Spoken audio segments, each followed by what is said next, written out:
Hi, my name is Rongji Wang. I'm a senior in the Lemelson honors program here at UCLA, and the title of my project is Materialization of Power and Identity, exploring the rise of early gold use tradition in northern China from 1300 to 221 BCE. This research will explore the emergence and integration of gold use tradition in northern China with the various changing power dynamics and identity constructions during the first and second millennium BCE. For over 6,000 years, gold had been a precious material and gains public interest for its representation of power and wealth. Like many other societies in the world, China has a long history of producing fascinating gold artifacts with its own style. However, the finding of early gold objects in China is rather scarce, and reason behind the introduction and recognition of the notion of gold as a precious material in early China is still a complex topic puzzling archaeologists. Before diving further into this embedded issue, let's first establish some basics of the burial context. As we can see, almost all the early gold artifacts in northern China were from burials.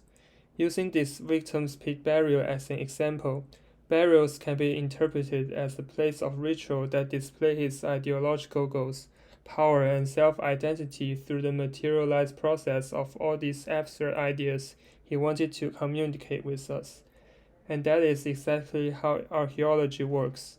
In this case, the jade axe and bronze knife may speak of his identity as an elite warrior from the society of people using this specific type of pottery jar. Now let's get back to gold. Around the early 2nd millennium BCE, the mobile herding populations in the Eurasian steppe brought gold and bronze metallurgy into northwestern China. And here are some of our earliest pieces of gold ever found in China, bracelets and earrings discovered in this area. This introduced tradition of gold personal ornaments continued to develop and diffuse eastward in northern China during the late Shang period, circa 1200 BCE, as a symbol of elite identity in the burial context. The two major centers would be today's northern Hebei, centered in Liujiahe burial in the east, and the expanding Lijiaya cultural complex, mainly included the site Lingzheyu and Shilou in the west of the Taihang Mountains. Different from the typical plain golden earrings and bracelets discovered in Liujiahe region, that were similar to the earlier ones from the Eurasian steppe. The ones found in Lijiaya cultural sites show more regional style and develop the characteristic spin-shaped earrings and diadems. In this case, the prevalence of these gold personal ornaments on a collective regional level speaks for the importance of gold as a key material in the materialization process of social and ideological power in these places. The minor gold use in the Shang heartland suggests another story, in which the Shang elites insisted on valuing bronze ritual vessels and jade ornaments as the only sources that endowed them power and elite identities, except for the use of gold foils, leaves, and pieces in decorating objects like chariots, weapons, and coffins, which may engage with personal tastes of specific buried individuals. The Shang elites in both Jingnan Basin and Anyang could have engaged in the intentional rejection of gold personal ornaments from the Lijiaya cultural complex to ensure their own legitimization of power and their identity as a member in the center of the universe. And that might be the reason why they were not seen beyond the Shang outposts in the western Taihang region. After the fall of the Shang dynasty, the Western Zhou polity quickly expanded its frontier and the gold use tradition in the original Shang heartland beyond the former Shang northern frontier through the newly established feudal system, which the king offered land to its relatives and administrators as the ruler or tax collectors. The catastrophic event came in 771 BCE with the invasion of the Western Zhou capital by the Rong pastoralists from the northwest.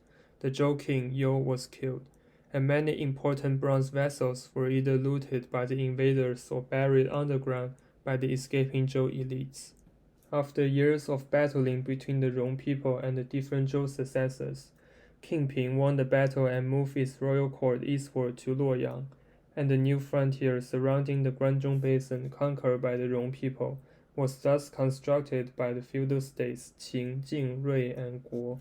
With the construction of this new frontier and the collapse of the ritual and power system in Western Zhou, the Zhou feudal lords departed from the old order and tried to figure out a way of establishing their new arisen power and a new collective noble class.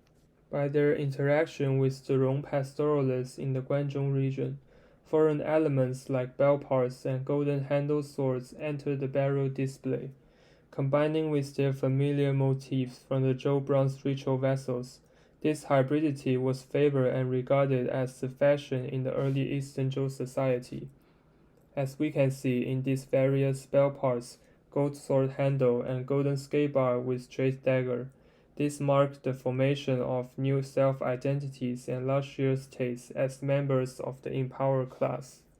Under the intensification of warfare between feudal states in the late Eastern Zhou period, maintaining peaceful relations with the Rong people became the key concern by the marginal states like Qing and Yan.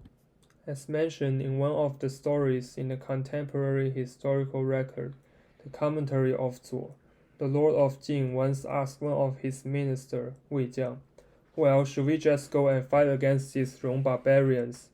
Wei Jiang answered, "No, actually, we shall try to make a peace treaty with them, because we not only can buy their land and avoid some unnecessary warfares, but can also establish the virtue of a peacemaker and prestige among other feudal states." Following the logic of Wei Jiang's idea, feudal states on the frontier employed the strategy of establishing specialized workshops to make trading goods favored by the Rong people, such as the golden animal-style plaques and chariot daggers. This can be proved by the Chinese inscriptions on gold and silver plaques discovered in the distant Rong burials in the Ordos region, as well as the clay mold in the burial of a Qing artisan near the capital. In the meantime, the feudal state elites also embraced some of the pastoralist cultural norms and artistic tastes in their tombs and try to create collective identities with the Rong populations based on the assemblages of Zhou bronze ritual vessels and the animal-style mold and plaques found in high-status Qing and Yan tombs. As a conclusion, the rise of gold use tradition in northern China from late Shang to Eastern Zhou period was closely entangled with the construction of identities in group and individual levels under various power discourses. During this process, the herding populations played a very significant role, which they introduced new cultural elements from distant Eurasian steppe and Central Asia, as we can see in the griffin and camel motifs, and all that served the prelude of the formation of the later trading networks, i.e. the Silk Road and multi-ethnic Chinese empires like the Qing and the Han.